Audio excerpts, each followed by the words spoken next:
तो सहज में बड़े सरलता के साथ, बड़ी सहजता के साथ चले। कौन चले?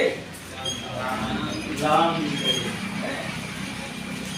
सकल जग, पूरे संसार के स्वामी, पूरे संसार के मालिक भगवान श्री रामचंद्र स्वयं पर समान बड़ी सरलता के साथ चले। कैसे चले? मत मंजुबर कुंजर गांधी, जैसे कि कोई मतवाला हाथी, जैसे कोई मतवाला हाथी अपनी मस्तानी चाल में चलता हो सरलता के साथ, उसी प्रकार से भगवान श्री रामचंद्र जी उस स्वयंवर सभा में अपने गुरुजी से आज्ञा प्राप्त करके बड़ी सरलता के साथ धनुष का खंडन करने के लिए बढ़ते हैं। तो चलत राम, चलत राम, राम सब फूल नर नारी, चलत राम, चलत राम सब फूल नर नारी, पुलक फूल तन भये। राम जी जब चले तो उस पुर माने नगर, पुर माने कौन सा नगर? जो अवधपुर, वो जनकपुर था। तो जैसे ही वो चले तो उस पुर के नर नारी, उस नगर के, जनकपुर के नर और नारी क्या हुए? पुलक पूरी, पुलक माने प्रसन्न हो गए, पूरी तरीके से प्रसन्न हो गए। तन भय सुखाई, और उनका शरीर, उनका तन वो क्या हो गया? सुख से परिपूर्ण हो गया, सुख से परिपूर्ण हो गया।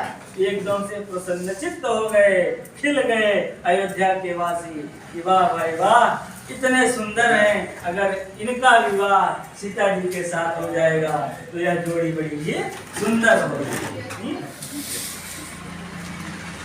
अब बंदी पितर, बंदी पितर सुर सुकृत संहारे, बंदी पितर सुर सुकृत संहारे, जो कछु पुण्य प्रभाव हमारे, तव शिव धन मृणाल की नाई, तोरहु राम गणेश।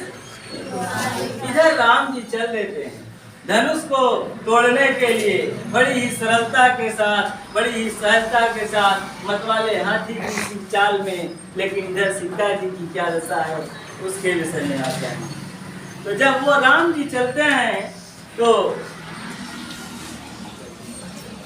सीता जी वह क्या करती हैं? वह मन में अपने विचार करती हैं, सोचती हैं कि बंदी पितर गुरु सुकृत समारे, तो भी पिता की वंदना, पितरों की वंदना करती हैं, और सुर सुकृत समारे, जो भी उन्होंने अपने देवताओं की आज तक पूजा की है, सीता जी ने अब तक जो भी उन्होंने देवताओं की पूजा की है, उनकी अर्चना की है, जो उनको मान सम्मान दिया है, तो उसको याद करते हुए, उसको याद, सुर सुकृत समारे, जो भी उनके प्रति अच्छे कार्य किए हैं उसको ध्यान में लाते हुए, और फिर यह विचार करती हैं कि जो कछु पुण्य प्रभाव हमारे, अगर हमारे पुण्य का कुछ प्रभाव है, हमारे पुण्य का जो भी हमने अच्छा कर्म किया है उसका जो भी प्रभाव है, तो उसके बदले में, उसके हाँ क्या हो? ताव शिव धन। तो राम जी उस शिव के धनुष को, उस शिव के धनुष को मृणाल की नाई, मृणाल का मतलब होता है कमल के डंडे, कमल का डंठल जो होता है नीचे वाला भाग, उसको कहते हैं।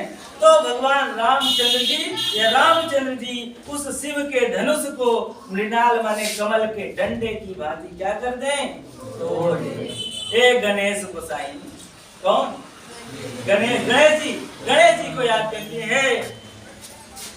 गणाध्यक्ष देवताओं के, अध्यक्ष देवताओं के स्वामी न गणेश जी, हमने जो भी आपकी आज तक पूजा अर्चना की है उसके बदले में आज वो जो सारा फल है आज वो हमें प्रदान कर दीजिए, और जितनी भी ताकत है, जितना भी बल है वह सब राम जी को अर्पित करके इस शिव के महाधनुष को कमल की डंडे की भांति क्या करवा दीजिए, उड़वा दीजिए, जिससे हमारा कल्याण हो जाए। ठीक है ना। ऐसा सीता जी अपने मन में विचार करती